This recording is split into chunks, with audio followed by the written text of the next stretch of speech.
Okay, we've got one of them on.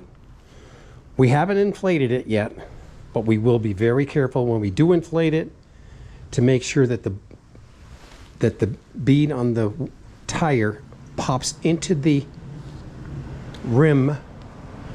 There, you'll hear a popping sound, pop, pop, pop, and hopefully it's not the wrong sound where the fucking tube pops.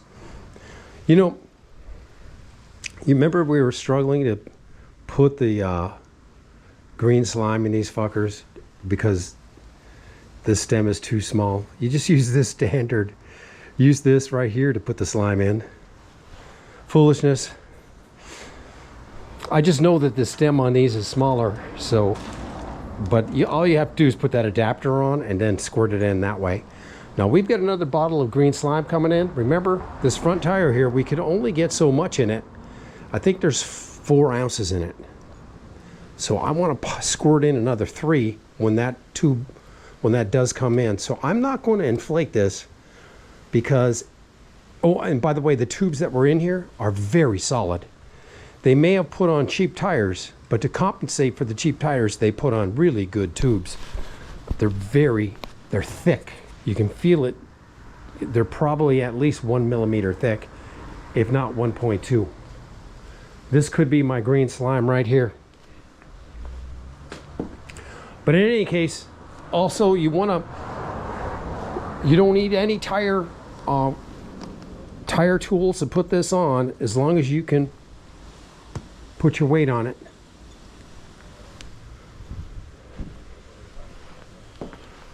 How you doing, boss?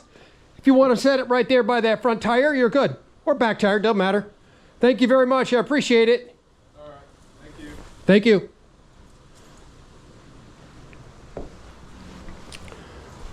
Where was I? Oh yeah, you don't need any tire pry bars if you do this right.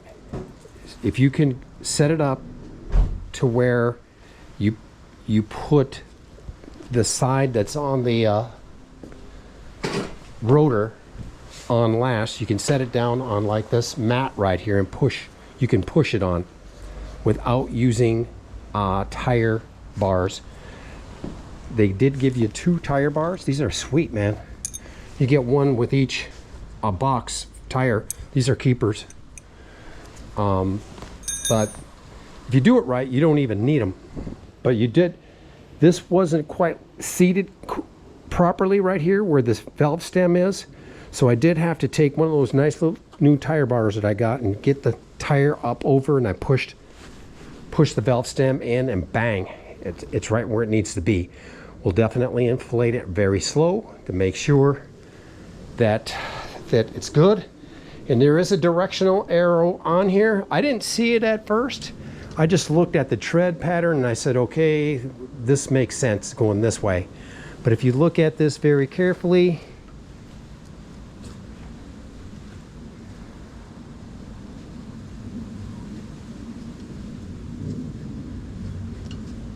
Jesus, man. I guess it's on the other side. I guess they only put one on.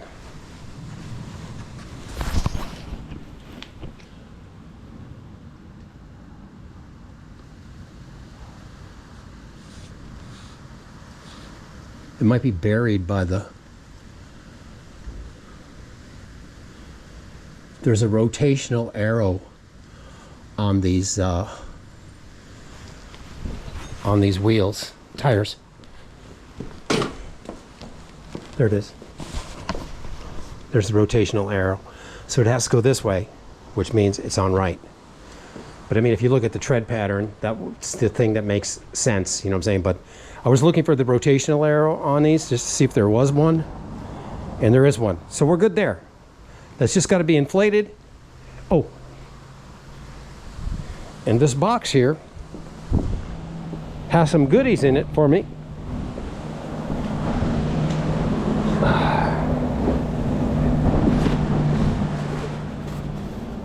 Let's take a look at what Daddy's got today.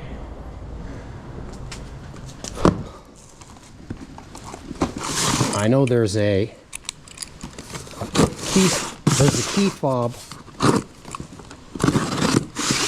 in here a key fob bag, which blocks the signal, so you can. Here's of course. Oh, it does say bicycle on this one. Okay, I can live with that. Here's a, let's see, single item, do not open.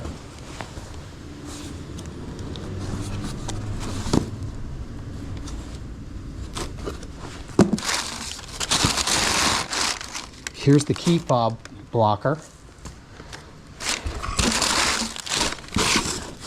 And do not open?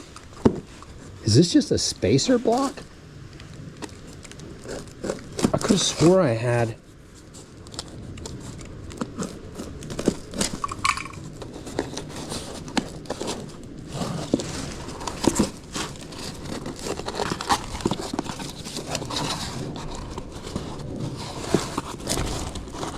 This might be just a spacer block, but I could have, that's what it is. Do not open. I could have swore I had another item in this delivery though. Here's the, you put your keys in here and you can hide a set of keys inside the vehicle. It blocks the signal. And of course we all know what this is. It's going to be interesting to see if this is more watery than the other one. But do not open. I guess there was only 2 items. There's a third item. I just can't remember what it is. They would have delivered it. Oh yeah. For sure, man. I do have a third item.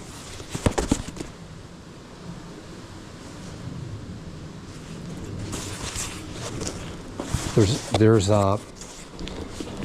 tie down straps in here.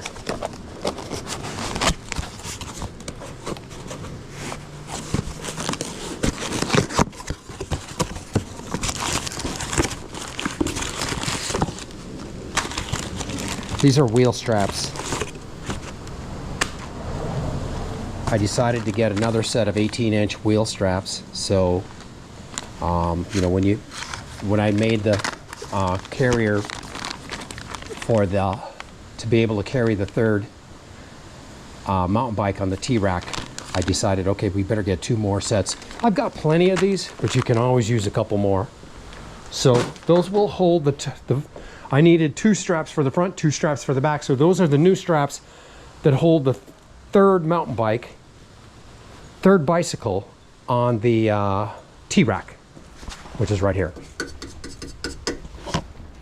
So good to go. Okay, man. We're in the process. We're going to put some more green slime in this beast. We're not going to bother you with that, but the way we're going to put it in is with this little huckle bun. But I do have to open it up, take the valve stem out, and then squirt in the new, we'll squirt in some new green slime. About 2 or 3 ounces in there will be fine. Then this, like I said, the tubes that this bike came with are very, very good. Okay, what we ended up doing here is we're about to take this tire off. So we screwed these lock nuts here. We made a mark right here with a marker pen on the threads because we're about to take a Allen wrench and screw this out. And then we're going to loosen these 2 so we can move the wheel forward, which means we can get the chain off of the sprocket, and we've got the axle loosened up, ready to pull out.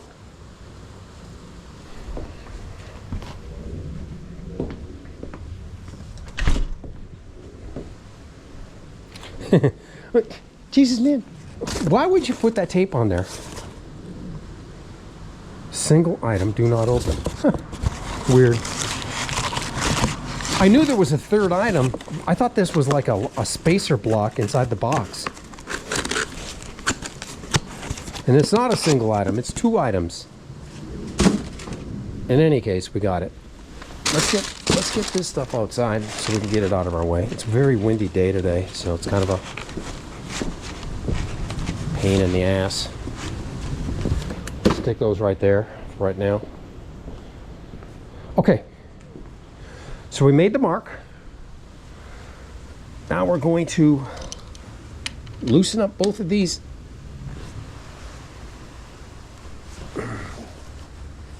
These will allow it to slide. This bike does not have the chain tensioner on it, but I looked at it, and you can see this apparatus right here. You can take the put a tensioner on here if you so desire. Now there will come a time, gentlemen, where this chain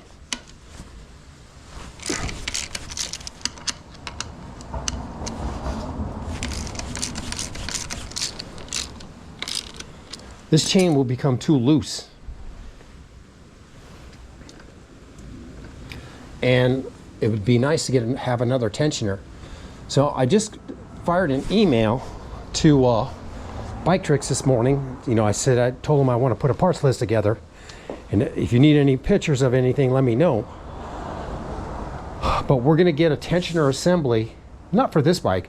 It's actually for this other bike.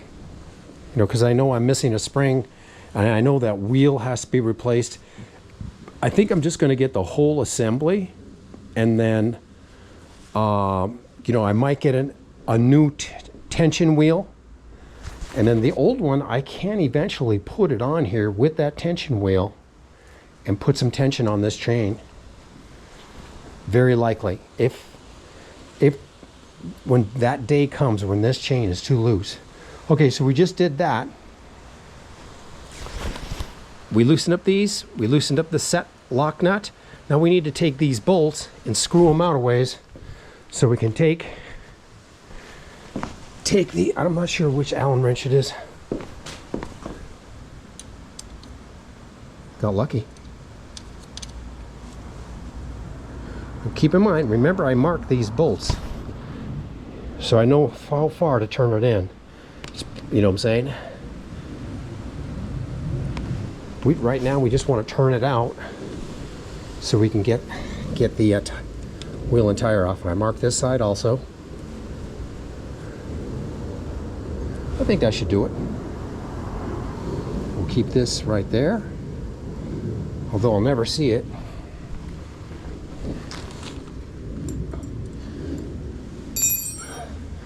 That Allen wrench is to loosen this screw. I got a couple of them. Remember, all this stuff comes with me out in the wilderness of the bush.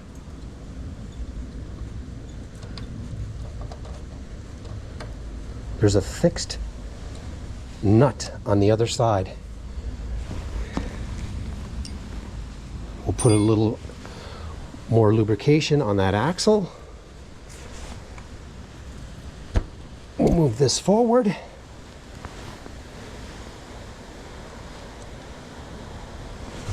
As far as we can. Uh-oh, there's a spacer there. Keep in mind, don't forget the spacer. Although when you go to put it back on, you're going to notice, uh-oh, there's a spacer there. Okay, so we're going to just lift this up. And we're going to carefully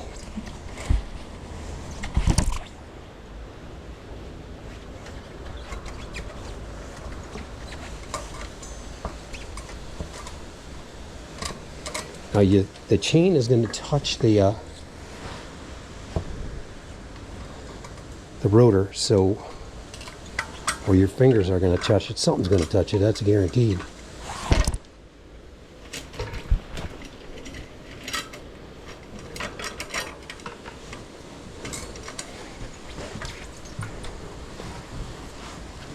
The same process has to be followed.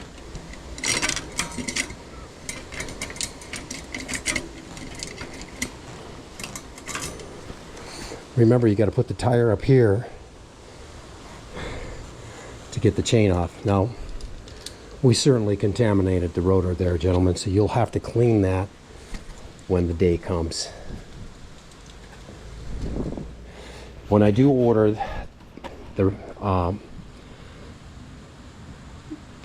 the parts you know, for the other bike, this sprocket, the front sprocket. We're going to also get this hardware,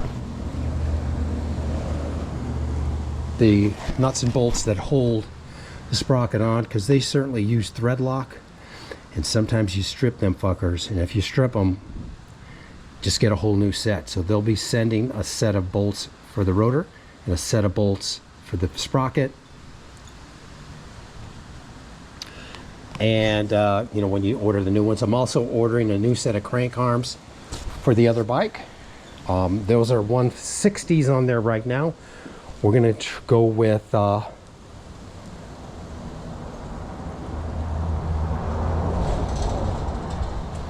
gonna try to get 140s.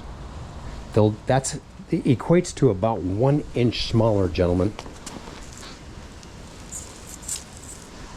Okay, so we need to take this valve stem out.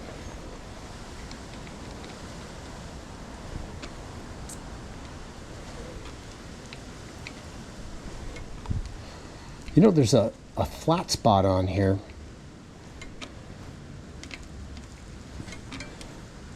There's a tool that fits that. I should be looking into maybe getting that tool. I don't think I have a wrench that small. And you want to put, there's green slime in here, so we want to keep it to the top. We paid big money for that green slime.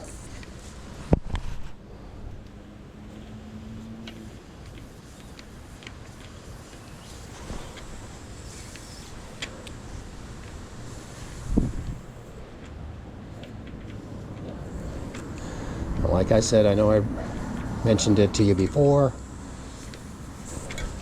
but when you go to put the new tire on, you want to put it on from this side. Ultimately, you're going to end up pushing the bead on with your bare hands without the use of tire, without the use of the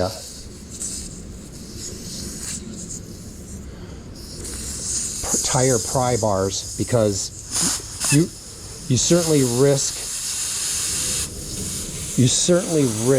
pinching the tube when you do that. No matter how careful you are, I've been in the past, you invariably pinch the tube. But if you set it up right, it doesn't come into play. Okay, we're going to set this little poppy.